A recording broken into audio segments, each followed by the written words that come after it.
Thank you for listening to the Allender Center podcast. I'm Dr. Dan Allender. And I'm Rachel Clinton Chen. We're fiercely committed to providing hope and healing to a fragmented world. And restoration for the heart. Thank you for joining us. Let's get this conversation started.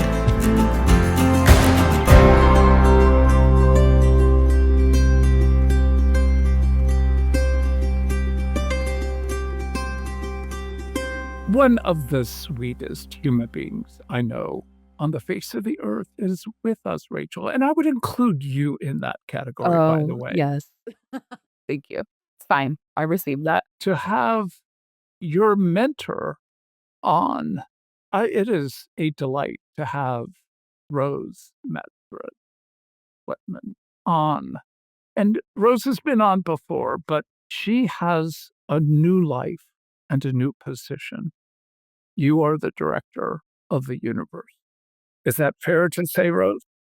The CEO of the universe. Actually, I think that's Jesus you're confusing me with right now. Oh, But I was just hoping that we could put you into the presidency. No. But nonetheless, let's No, just no. say that this new lovely role that we're going to be talking about, but again, the role is giving you access to the reality of what we want to talk about. And that is what is in one sense, the burden and the task of anyone who takes a role as, when I say pastor, I don't mean that just professionally.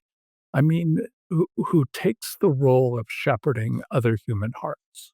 Now, whether that's formal or informal, it's a crucial category. And you are the new executive director of the Center for Transforming Engagement. And there are three parts to what we call the Seattle School. And the Seattle School proper, the graduate program, the Allender Center, and the Center for Transforming Engagement. And Rose has a doctorate from a lovely university, but more importantly, she is prolific in words and human beings. Isn't that fair? Like, how many human beings are related to you? Oh, related to me by Yeah. blood? Well, I don't Well, know, just like We're 28. related. Yeah. Rich and I have a blended family of 8 children, and with those 8 children, we have 28 and counting grandchildren. Wow. Okay, name them all right now. No, No, I no, that's I wrong. used to have a That's wrong. spreadsheet. I couldn't do my 6 No, quickly. but I used to have a spreadsheet. I mean, honestly, if you gave me a moment here, I could do it. Like, I would just go through each kid and tell you the kids, but we're I not just gonna have do to be that. honest. I am so grateful. There are only 6. I don't do their birthdays. Thank God Becky does. But it's just, again, to say you are prolific is to say that you have brought such good fruit in and through the kingdom of God. And we are so grateful to have you here. So, Rachel, given that I'm a little irreverent today, I think you better take over. Well, one of the things that's been true of the Center for Transforming Engagement, and certainly your tenure with the Center for Transforming Engagement, is you guys have a great pulse on what's happening for ministry leaders. And I think even the way you talk about the Center for Transforming Engagement is just acknowledging like Christendom and Christianity is in some sort of crisis right now, especially here in the United States. There's massive cultural fragmentation and isolation, and we're having to really rethink and reimagine not only like what is the role, but how do people thrive and sustain. I mean, I know the statistics on like the amount of ministry leaders and pastors leaving roles because it's become untenable, or they don't have the resources they need, or it just becomes such a burden on their psyche and their personhood and their relationships. And so much of the work of the Center for Transforming Engagement, I think, is seeking to be a resource for ministry leaders and pastors to move more towards thriving and sustainability and resilience. And so I think your wisdom on both the research you guys have been doing, the offerings you create, but also the conversations you're in, like the on the ground work with people, kind of getting a pulse and hearing from people on the ground. What's at stake? Like, what are they dealing with? What's at stake? And I think in some ways, like, what are some of the possible pathways, toward healing, towards sustainability? Well, It's a lot. First of all, thanks for having me. I really love being with the two of you. And so thanks for having me. I think what I want to start with is just a little bit of context for us, because we all know this moment we're living in. But let's just talk about a moment of um, probably the 20th century brought about just so much change in the church in the United States. And I know when I was doing my research from 2006 to 2010, when I was doing my doctoral studies, that was part of my focus, and realized, oh, we're living through a hinge point in history. The world has changed. A new world is trying to be born. And guess what? We're living through some of the birth pangs of that.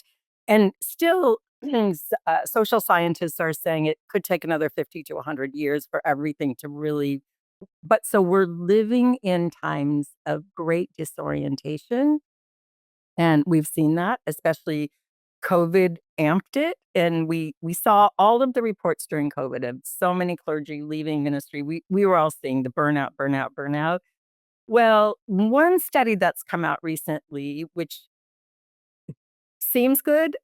I here you're gonna hear my I do have some biases here, you guys, and I'll try to hold them and just for your audience to make their own decisions. But there's a recent study, 5-year study from the Hartford Institute for Religious Research that have done a 5-year study on congregational life in America starting in 2020 to see the effects of COVID and 5 years later. Okay, you can look that up, Hartford Institute for Religious Research, and it kind of seems like good news, but let me just do some caveats with it.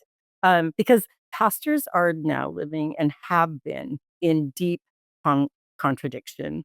Um, Ministry leaders, pastors, and Dan, as to your point, even those that now have left traditional ministry and are trying to do other things and build community in new, innovative ways, are holding deep contradictions. Now, what this study has shown is that mega churches have grown. They're back and even spiking over pre-COVID numbers.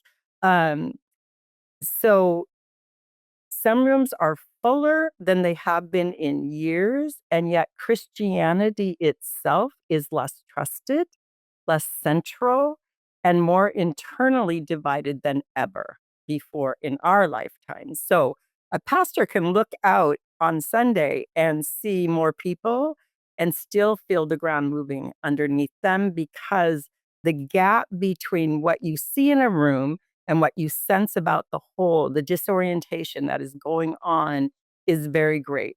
So I think when we look at this study and see that, I want to just read you a couple numbers. It says the emergency is easing. The share of pastors seriously considering leaving dropped from about 2 in 5 during the pandemic to 24% by 2025.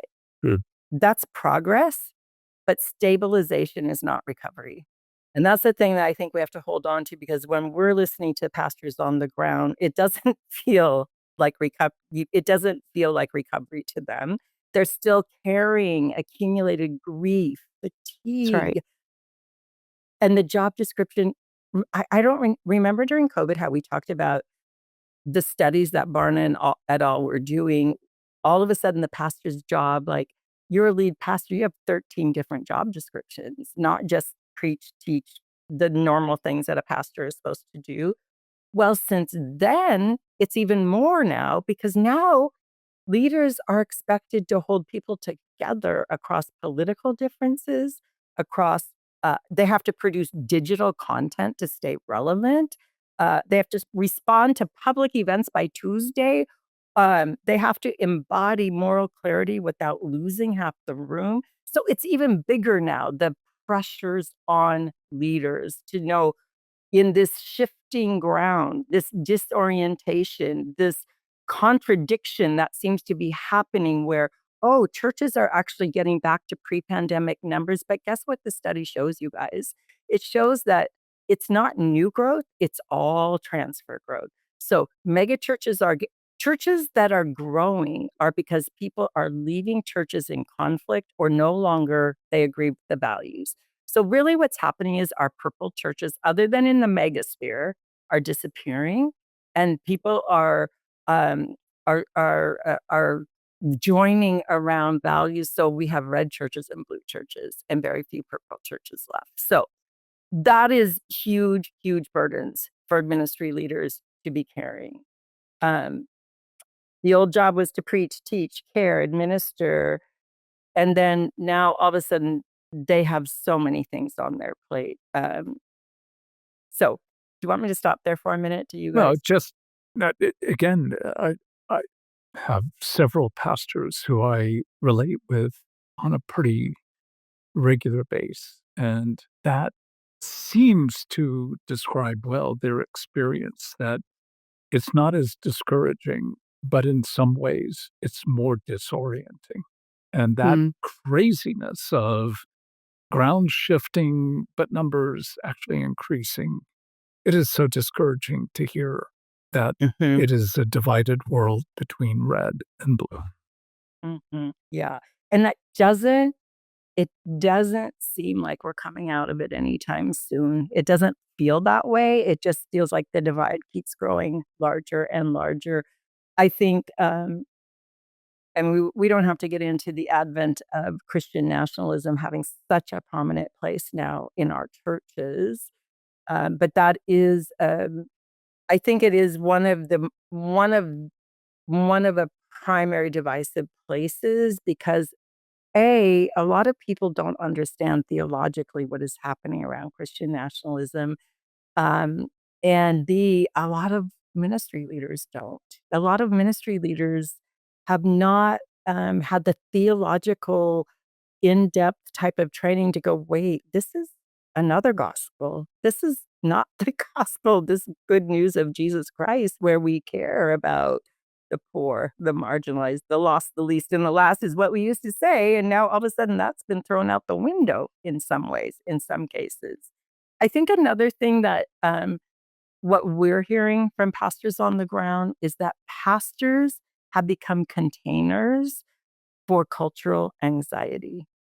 That is a huge, huge piece of what is happening because people aren't just coming to their ministry leaders, pastors, people that they trust with theological questions, which we just talked about, because their forefront is about fear. It's about economics. It's about seeing people, ICE in their neighborhoods. And how are we to respond when my neighbors get taken? And so there's just so much more cultural anxiety. And again, I will go back to pandemic days where we were talking about this very thing. Oh my gosh, there's so much collective anxiety.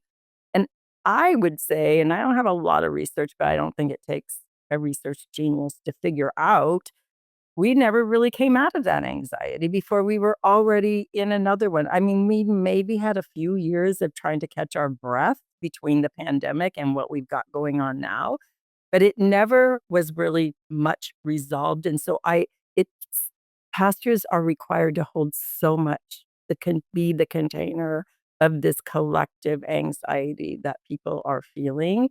Um, so I think that is another huge reason the work that we do is it's not even just about the pastor's resilience, you guys. It's about organizational health and systems that are created for ministry leaders, pastors to actually be able to be human in a system that allows them to be human and uh, not have to transcend all that's going on and just care for everyone during this cultural moment. Like, Mhm. no, we have to design systems where leaders are also part of the care. Like they cannot be transcending all that's going on and think that they're not gonna lose their minds and their bodies and their souls during a time like this.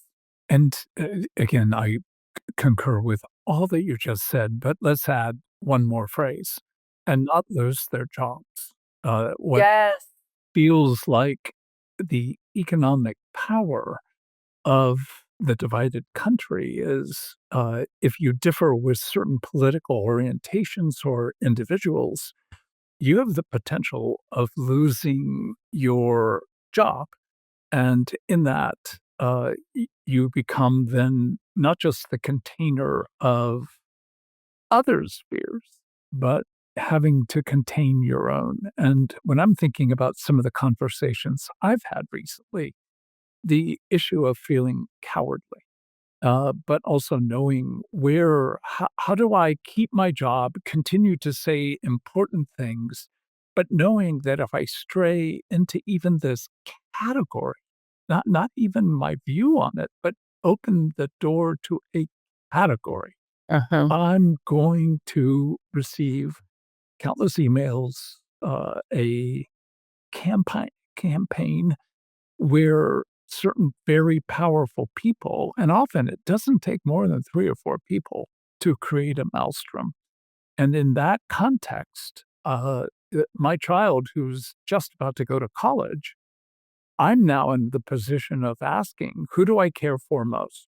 Do I tell the truth as I see it and feel it? Or do I allow the cultural moment to, in one sense, obscure what I need to say, but I also need to care for my family. So I'm finding many of my pastoral friends just caught in the question of, I can't afford to tell the truth, the whole truth, and nothing but the truth. Yet I tell enough truth to know that I am engaging something of the reality of the gospel. It just feels crazy making. It is, and this is why I think we have to care, and this at the center, we do a lot around practices for care for clergy, leaders, therapists even, like how do we how do we pay attention to what's happening to our nervous systems, to our bodies, to our minds, all of that, like, we those are all really important, but Dan, to your point, the other thing that I think we have to really begin to focus on is the systemic issues in congregations where a pastor would lose their job if they spoke the truth. Like, where is their ministry team, their board, whomever?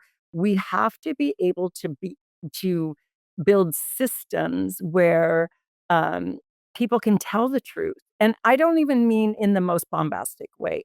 Even if it's just like, I mean, I've had pastors tell me, I I preach on Matthew 25 and I get emails from people saying you're being political. It's like, again, people that just preach on different anything that sounds like a pushback on what is happening in our country. If they're just literally preaching a sermon, they might have preached 25 years ago the same sermon and got no pushback, but today it's framed as political.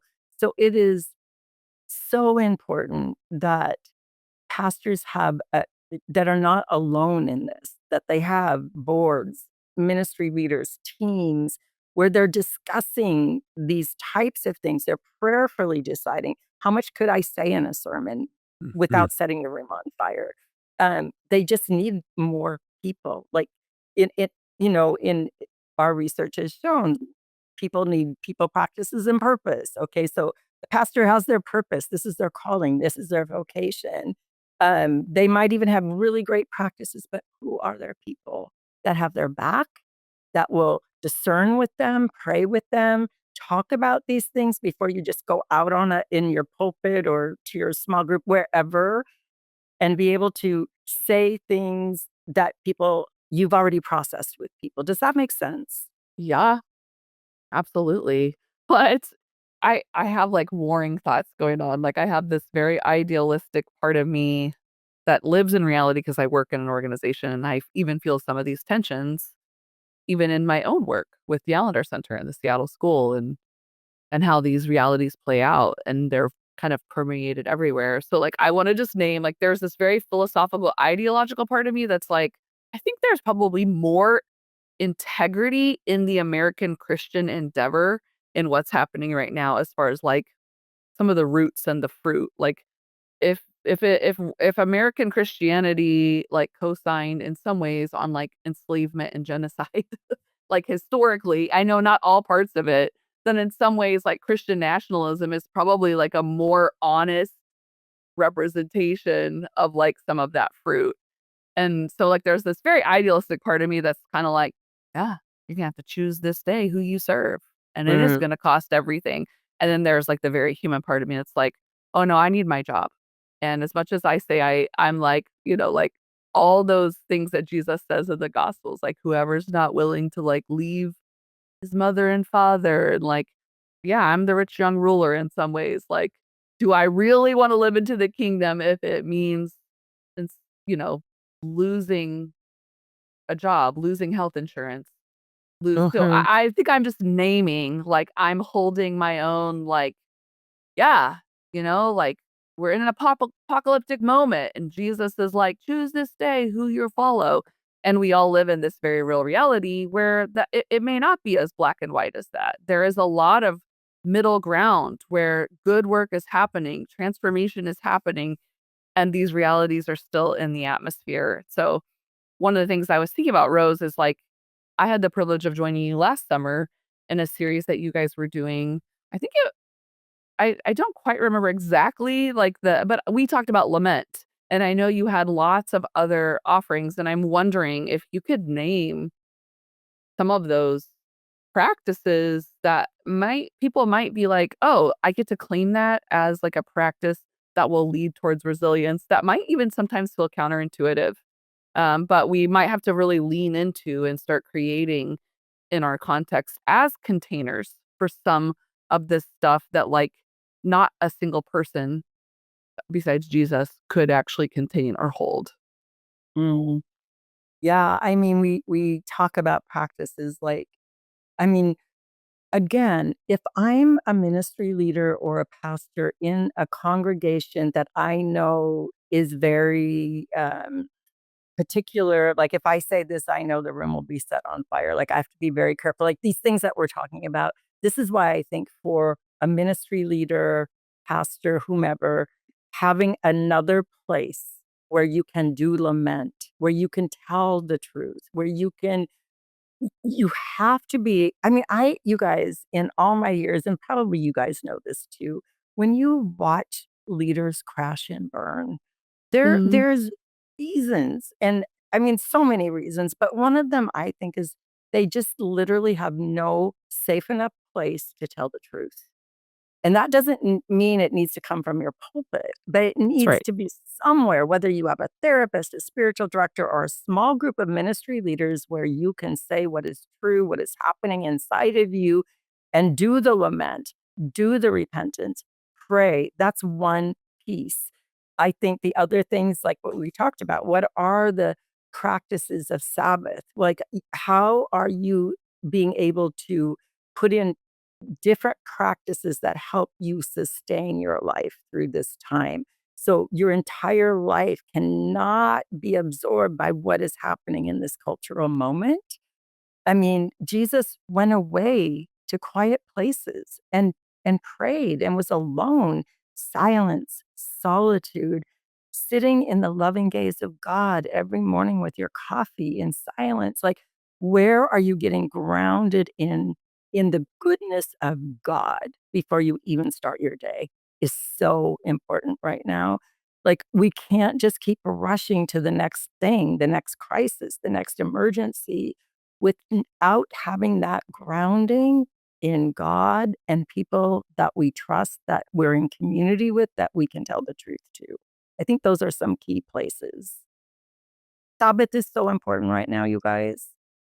So important for anyone, I think, in order to take a break from the continual onslaught of negativity and divisive, all the things that we talked about, taking time, whether it's 2 hours, 24 hours, however you do it, to just leave it all behind and enjoy the goodness of God's creation and your life as it is. Where are the good things in your life? And that is another thing. Gratitude, I think, is a practice right now that grounds us in that goodness of God, to be grateful for.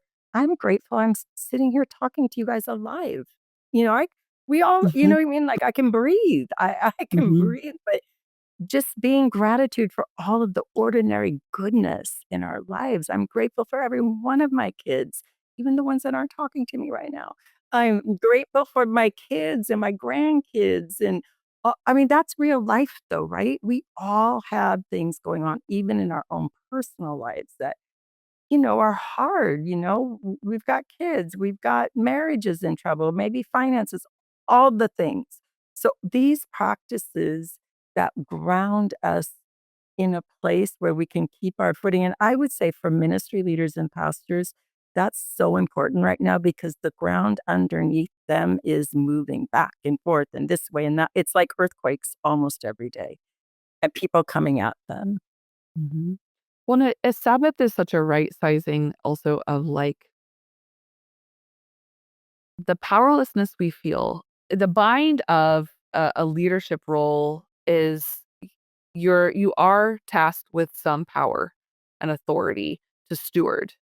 Um, and the things we're up against, no one person, like it is a all hands on deck, but like ultimately the God of the universe, like we bear responsibility and we are called to join in co-creating.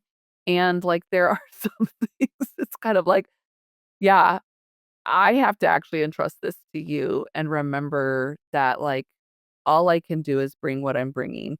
And, like, and to take a day off it actually pushes against that sense of, like, powerlessness and or, like, I should be doing more, I can't take a break, and I think we have a lot to learn from more marginalized communities that have been in um, long labor towards justice and liberation, finding ways to dance and to delight and to feast and to be together, and those things that remind us what it is we're trying to reclaim or build together, and so I absolutely but I think Sabbath can feel so counterintuitive when we're in crisis and when there's, like, fires that need to be put out. It could I think so many leaders especially can feel like, if I take a day off, the whole thing's gonna crumble. And so I know that could be like, Dan and I talked about this a lot when we did the Sabbath work, and that was in a more different time, I think, and that was still hard for people. Just the normal rhythms of labor that you're holding and you feel responsible for and you're tending to. And so, Such truth. The other day, I asked Becky, "What books do you want to read together for August?" And she said, "There's a book on Sabbath that I would like us to read." I said, "Great. Did that come out recently?" She said, "No, it's a book some time ago." And I'm like, it's a Yeah. reality that we need to be able, whether we wrote or not, to, in one sense, come back to what feels essentially absurd in the midst of a flagration of fire burning around us, to sit, to reflect, and to allow delight to actually fuel our capacity to return to the battle. So, part of my question for you, Rose, is as you're working with leaders in the center, what are you saying to those who are part of the blue, and what are you saying to those who are part of the red churches? Again, just that polemicized and polarized divide. Um, Not that I do it well, but, my hope has been that this podcast would offend everyone. Mhm. Um, I'm not sure we've done that well, but, Mhm. how do those in red churches offend and yet keep their job? How do those in blue churches offend but keep their jobs? Mhm. Well, as we are talking about this, our work, one of the things that we do with leaders is we one of the practices we help facilitate is how do we hold difference in this cultural moment theologically, politically, and culturally, all the different ways that we are so divided right now. So part of our work with them is I don't know that people are doing it well, which is why we're just fighting there's just so much fighting. Um, um, so being able to help people realize that there is a way in which we can learn to hold difference. Now, that doesn't mean I hold difference at the extent of somebody's gonna harm me or thinks that I don't it should have the right to exist. I'm not talking about that far end of things, I mean, in our red, in our blue, everyday people lives, and I would say even with people that have super different ideas than I do about where the country is going and all that, like the ability to be able to be in a conversation and and I think this takes work, you guys, which is another thing we do is try to train people how to respond versus react. Reacting, as you all know, is like I'm in a conversation, somebody says something that triggers me, and I'm like, "Rah!" Rather than trying to learn the practices of how do I go, oh, I feel this in my body. What do I need to do right now? Maybe I need to get up and walk out and take a few breaths and come back to like, how do I learn to stay at the table with people that have difference is really important right now. And how's it going? It's hard. It's really, really hard work, is what I will say. I will say in the cohorts that I've done in the last year with mostly pastors. Let me give you one picture of a cohort that I was in last year. I had, 3 I don't get vetted who ends up in a cohort, by the way. When we do a resilience circle, people just apply and they put them in circles.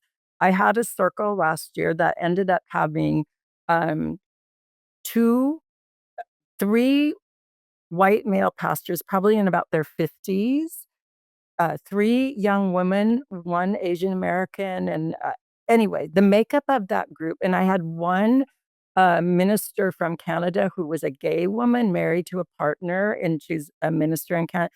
Like, this group could not have been more different, and when we first did introductions and I heard where they were all coming from, when we had our first break, I literally went and got coffee and thought, "There's no way this group can stay together. This is not gonna work."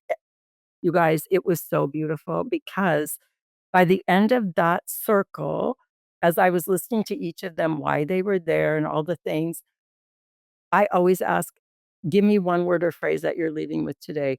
Both of those men said, "I was looking for a place where I could be with people radically different from me because I know I have to learn from people that are different from me in order to do my ministry well right now." Like, they were so courageous, like, you guys and they were so and I was a little bit worried about how they might trigger some of the young women in the group. Like, one young woman was in the group deconstructing her evangelical world and church trauma, and I just thought, how will it was the most beautiful circle. By the Nice. end, when we did month 8 and said our goodbyes, I could not have been I was crying because these folks showed up. Now, that isn't the story everywhere, but that is the hope, that if people can hear, there is a way in which we could sit together and just listen. We don't have to agree, we don't have to condone, but listen to as you 2 know, you are the brilliance in story work. Behind everybody's that they're pushing at you is a story. And if we could just slow down to understand where that push is coming from for a while to hear one another, that just changes everything, doesn't it? I mean, for most people, it really does if people would have the time to do that. But everything else is, to some degree, a form of dehumanization. And the moment we bring a category that brings the finality of judgment, it leaves us in this terrible bind, terrible, terrible bind. So we're actually inviting people ultimately to the story of death, resurrection, and ascension, even when we're differing with someone in the particularity of how they are living that out. So again, it's so compelling, and I want to come back to that question of how do you, in the midst of this, moments like that, I know fuel something of the freedom to say I can do this again. But there are many discouraging moments, and I think for many in the context of their ecclesial world, they're either, like, becoming a bit indifferent, if not outright, or just like, "Oh, I've got other things I can do on a Sunday morning," rather than to enter a world where there's just heartache and frustration. So how are you and I'll say to the 2 of you, because you are in some ways the fruit of each other's lives in ministry. I mentioned that, Rose, you were the mentor to my dear friend Rachel. And Rachel, you were mentored by this good woman. So, how are the two of you remaining in the kind of discouragement? And I'm also curious how, as you reflect back, Rachel, on your time with Rose, and Rose, your time with Rachel, like, how did you all get to where you are? I mean, I'm not gonna lie, I think I have a lot of moments. Well, I have been in a season as far as my imagination of, like, where the world is moving and, progress as, like, our movement that, like, with time, the gospel just becomes more real. I think so much of that really came from a very privileged place of being in my body and being, like, raised in some of the contexts I've been raised in. So I'm in a lot more lament these days. The Beatitudes to me have become something that feels like they are for me in a new kind of way of, like, what does it mean to move closer to the heart of God, to actually be, in some ways, a child of the kingdom of God, has actually felt like an invitation to be closer to, I won't say despair. Sometimes it does feel like despair, but like true lament. And if I can let my heart stay tender, even though that feels excruciating at times, I have more imagination. I will be honest, I do not have imagination right now that like the ship itself is gonna like turn towards goodness. I am becoming okay with being a part of a Christianity that is actually like not the seat of power.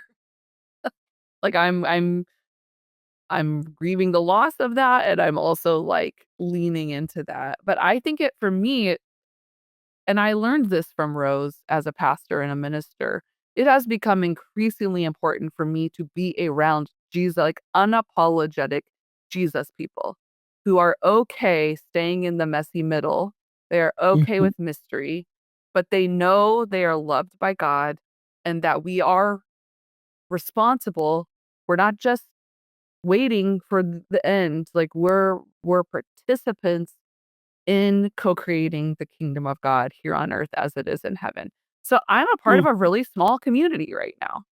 I think there's like Mhm. 30 people that are a part of our community. And I think that's one of the things I loved about being in community with Rose and is just it's important to be with people of character who can hold complexity and tension and who have I mean, when I met Rose, her and Rich, it was a purple church because the 2 head pastors were purple together in their marriage. So I did learn a lot about what does it mean to be in community and friendship and love, doing life together with people who do come from, like, different perspectives. But we have this thing, this person Jesus, who is calling us forward together. Um, and so I think in some as simple as that might sound, like it has felt really important to be on the ground with actual people trying to live out what does it mean to follow Jesus? What does it mean to offer mutual care? What does it mean to, do life together in some ways in the midst of our differences that is humanizing and not, like, dehumanizing, and I will also say I have had to take a break from social media for a season to get the polarized noise and the algorithms that were deeply shaping my brain and body. I'm still tuned in different ways. I'm still reading and in kind of thought conversation with people that it feels important to, paying attention to what's happening in our world. I'm not checked out. I'm not, like, living in some alternate universe. But I also did have to take a break from the constant barrage of only the bad stuff. I'm tuning into what's happening, but I'm also trying to pay attention to where there's also goodness unfolding. So those are some of the things that I think have helped me um, stay the course. And I have been increasing my practices of like leaning into my belovedness with God, that's my grounding and also right sizing, I think, my power, if that makes sense. Like, I've really struggled with, like, the efficacy of my voice in in with the people I love like the most in this world. That like it doesn't really like there's nothing I could say or do right now that's like this is a Holy Spirit change. I can just keep being faithful. Um, I don't know if that makes sense or not, but It does. It really does. I think that's good, Rachel, because I feel that way too. I mean, I believe we're living in a crisis that can't be solved right now. I do. I mean, and I don't mean that in a despairing way. I think it's the truth and the reality of our time. And I think a new world is being birthed, and it's one that we have to inhabit. And so, what does that mean? My hope doesn't come in an optimistic way, like what you said, Rachel. I don't think anything's going to get straightened out quickly. Um, but my hope is in the confidence that God remains active even as all the institutions fall. that's God right. is still remaining active. God is still God. And so um, I think it's a different way of being in the kingdom. First, let me just say, I love the church. I really do. Mhm. I've Yeah, been in church since I was 4 years old, in different ways. And I've been broken by the church many times from being a little girl in my 20s and then again when I was pastoring. So, and I still love the church. And so I think communities can become signs of God's kingdom in the midst of decline. that's right. I mean, I go to a church that if everybody showed up, it would be 40 to 50 people. But man, that church is so active in its neighborhood. It is I mean, there is so many things going on that are good, fruitful things because people are being faithful even in the smallest of ways. And I just think that that's gonna be more and more how things shake out. One resource I wanna do s I'm reading this book and it's really rocking me and I'm loving it. It's called, Forming Communities of Hope in the Great Unraveling by Alan Roxborough and Roy Searle. And honestly, I think they've got a finger on a pulse that's going on. And do you guys remember way back in the day, Brian McLaren wrote an article in the 2000s, Dorothy on Leadership. And Rachel, I think I did that when I was teaching leadership. I would always give that article out to my MDiv students because he was already seeing the future where the pastor as CEO who has to be the visionary, charismatic, strategic expert has all the answers. Moving to, like, Dorothy in The Wizard of Oz, you become a companion, a listener, you're on the path with everybody, you're a discerner, you're a cultivator, you're still learning, and that's what these guys are literally saying in this book as well, like, we have got to this this allow pastors, ministry leaders, people doing this work to let go of the old ways of leading for the old world and inhabit this new world that is being birthed. And as we're inhabiting it, there is hope. God is with us. God is leading us through this time, through this wilderness, through whatever you want to call the metaphor of this time, right?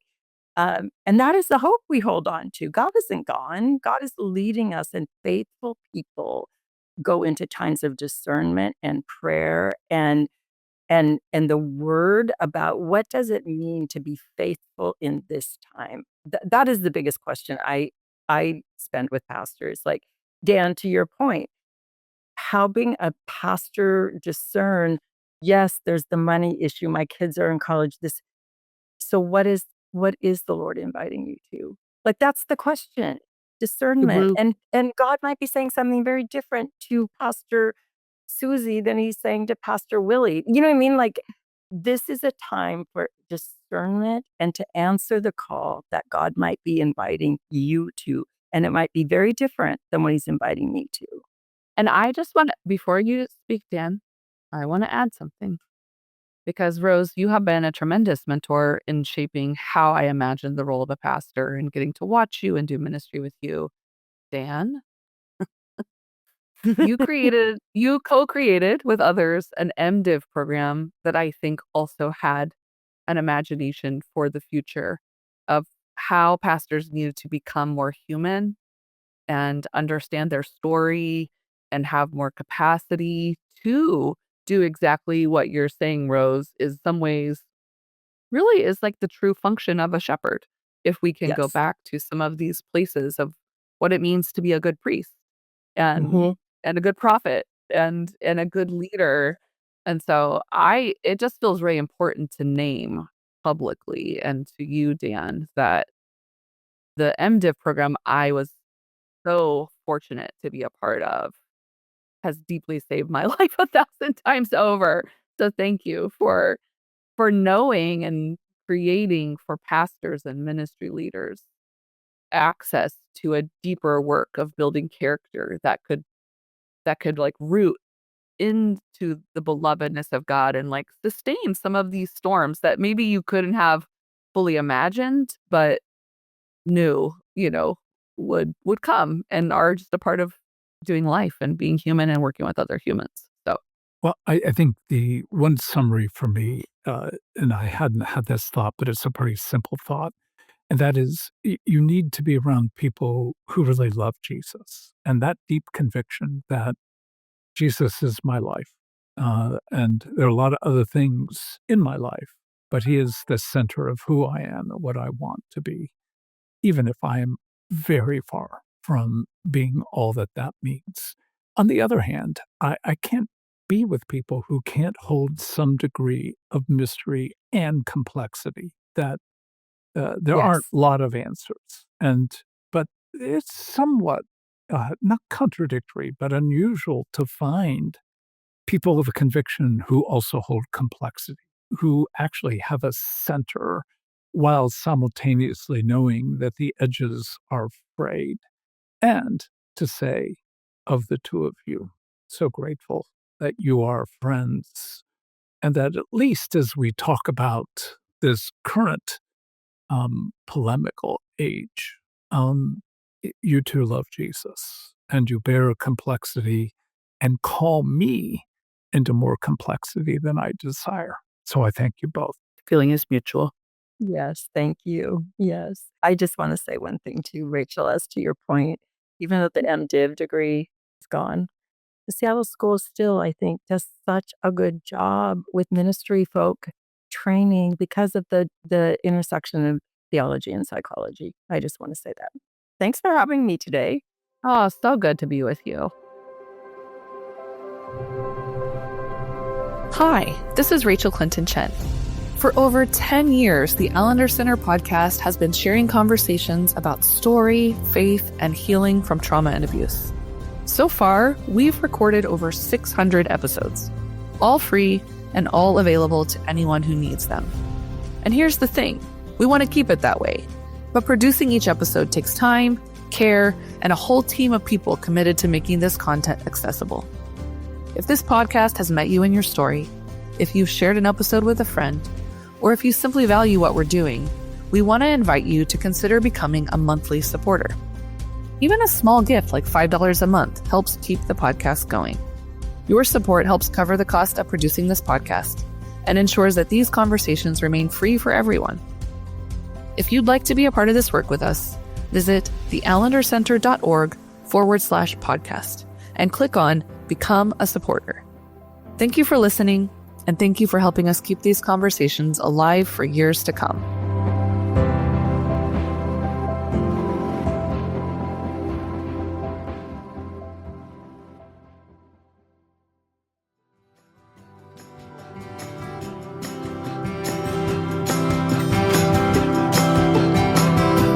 The Allender Center podcast is produced by the Seattle School of Theology and Psychology.